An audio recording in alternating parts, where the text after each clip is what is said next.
Alexandria foi fundada em 334 a.C. por Alexandre o Grande, que deu o próprio nome à cidade. Após sua morte, ela tornou-se a capital da dinastia Ptolomaica, que governaria o Egito por mais de 300 anos e difundiria as ideias e a cultura grega por todo o Mediterrâneo e Oriente Médio.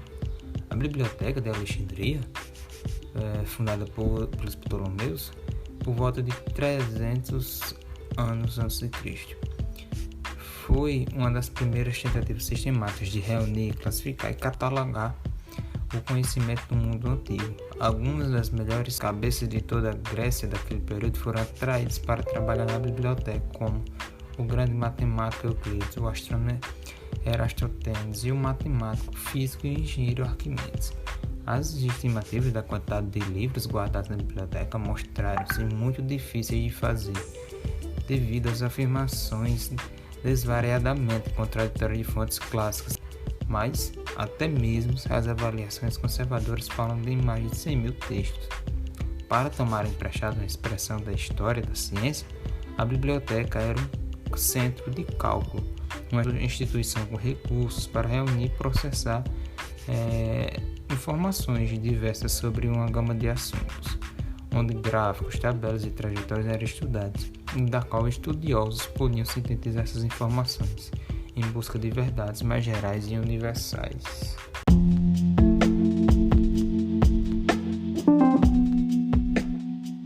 Foi ali, em um dos grandes centros de cálculo e conhecimento, que nasceu a moderna elaboração de mapas. Por volta de 150 d.C., o astrônomo Cláudio Ptolomeu escreveu um tratado intitulado, que viria a ser conhecido simplesmente como a Geografia, que abordava conceitos geográficos e técnicas para a elaboração de mapas para o mundo conhecido de então, e que definiria a cartografia pelos 2 milênios seguintes. Escrito em grego, em um rolo de papiro com 8 seções ou livros, a geografia resumia 1000 anos de pensamento grego sobre a forma, o tamanho e o alcance do mundo habitado.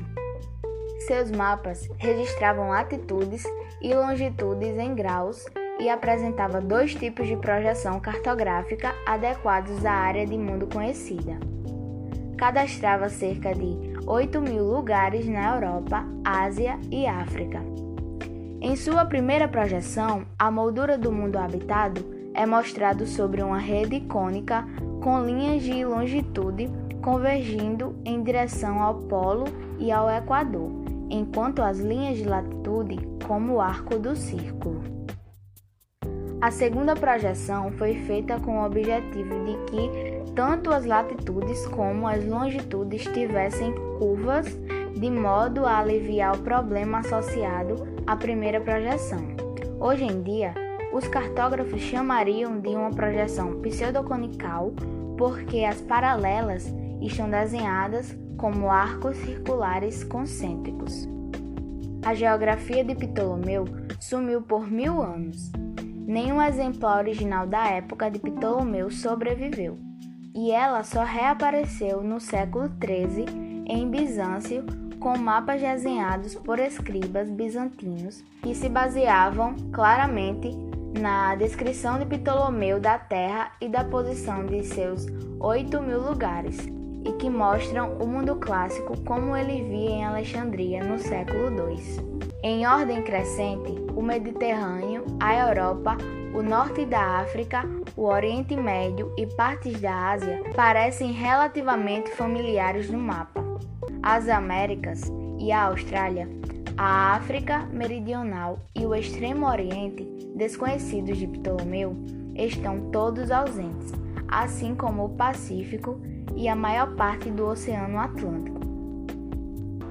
Foi o caso de um dos mais populares e fascinantes eventos da história mundial, a chegada de Cristóvão Colombo a um novo mundo, pensando que era a Ásia. Isso está associado à leitura de um texto escrito cerca de 1350 anos antes, em Alexandria, no Egito. Esse mesmo texto continha importantes informações geográficas e foi um dos que Colombo utilizou para determinar a distância da Península Ibérica à Ásia. que foi o texto de Cláudio Ptolomeu. Sem perceber que a sua estimativa estava errada, o navegador fez-se ao mar em direção a oeste e o resto é a história que se conhece. Tal como a maioria de seus antepassados gregos, desde Platão, Ptolomeu entendia que a Terra era redonda e usou essa grade para enfrentar a dificuldade de projetar uma Terra esférica sobre uma superfície plana. A opinião dos estudiosos permanece dividida quanto à possibilidade ou não de Ptolomeu ter desenhado os mapas que acompanham a geografia. Muitos historiadores sustentam que as cópias bizantinas do século XIII contêm os primeiros mapas a ilustrar seu texto. Voltar-se para a bibliografia de Ptolomeu, não se sabe praticamente nada sobre sua vida. O fato de ter assumido o nome Ptolomeu indica que provavelmente nativo e morador do Egito Ptolomático. O nome Cláudio indica que possuía cidadania romana, possivelmente concedida a um antepassado pelo imperador Cláudio. As observações astronômicas registradas em seus primeiros trabalhos científicos sugerem que prosperou durante os reinados do imperador Adriano e Marco Aurélio, dando datas aproximadas de nascimento por volta do ano 100 e de morte não depois de 170. Isso é tudo que sabemos sobre a vida de Ptolomeu.